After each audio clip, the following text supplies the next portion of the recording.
Hello everyone, BSc third semester book algebra chapter 4 homomorphism and isomorphism of groups में आज के इस video में हम जानेंगे कि होमोमॉर्फिज्म क्या होता है।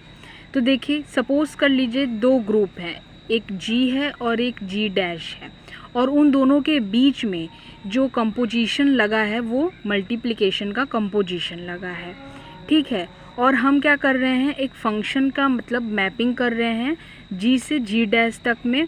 तो उसे हम होमोमॉर्फिज्म कब कहेंगे, जब F of A B equal होगा एफ ऑफ ए और एफ ऑफ बी के। मतलब देखिए कैसे हम यहाँ पे समझते हैं, ठीक।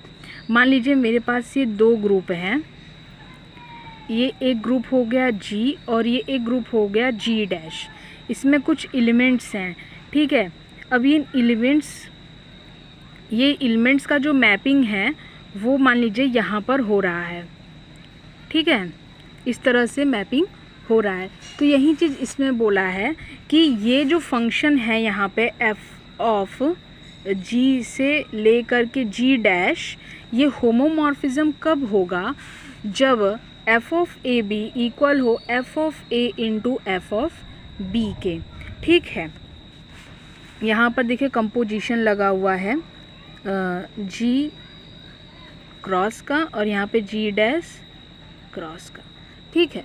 तो ये चीज़ है यहाँ पर कि एफ ऑफ ए बी अगर F of A cross F of B के इक्वल है तो वो क्या हो जाएगा, फंक्शन हम लोगों का होमोमॉर्फिज्म कहलाएगा। देन इसके बाद होमोमॉर्फिक इमेज क्या होता है। अब देखिए यहाँ पर जो भी एलिमेंट जी ग्रुप में हैं उन सभी का इमेज कहाँ बन रहा है, इस जी डैश में बन रहा है। तो इसी को हम लोग क्या कह देते हैं, होमोमॉर्फिक इमेज बोलते हैं।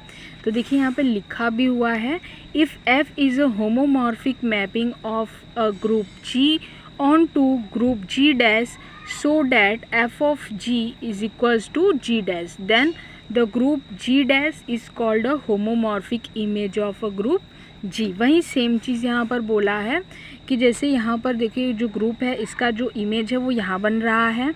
तो ये क्या है, ये देखिए यहाँ पे हम लोग ऊपर भी देखें कि होमोमॉर्फिक है, ये जो फंक्शन है वो होमोमॉर्फिक है।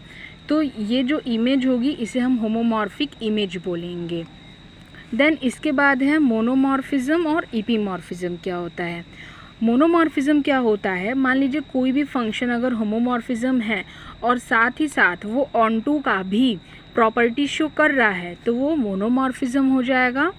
और इपीमॉर्फिज्म में क्या होता है कि कोई भी फंक्शन अगर होमोमॉर्फिज्म है और वो साथ में ही ऑनटू की प्रॉपर्टी भी शो कर रहा है तो वो इपीमॉर्फिज्म कहलाएगा, ठीक है। तो ये था होमोमॉर्फिज्म और मोनोमॉर्फिज्म और इपीमॉर्फिज्म का। नेक्स्ट वीडियो में हम आइसोमॉर्फिज्म के बारे में समझेंगे। आई होप आपको समझ में आया होगा। कहीं पे नहीं समझ में आए तो कमेंट कीजिएगा और कैसा लगा ये भी बताइएगा। Thank you.